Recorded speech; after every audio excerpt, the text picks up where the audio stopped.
Hello everyone, for today's update sa ating agarwood producing trees. So ito na po ang ating ginawa, no.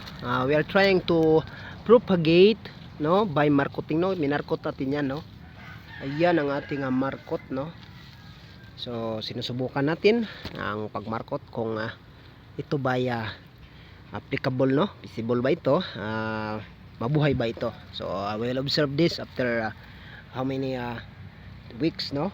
So pati yung isa natin na lapnisan ito, Kilaria sinensis, malasinsis. Ayan, so markot din tayo, no. So sinusubukan natin, no. Ayan. So ayan ang ating update ngayon, no. Marketing our Kilaria malasinsis. Yan. So kayo guys, subukin din niyo, no. Try to market your agarwood producing trees. So yan ang update natin sa ngayon. Take care everyone and enjoy life guys. Happy farming mga magumang farmers.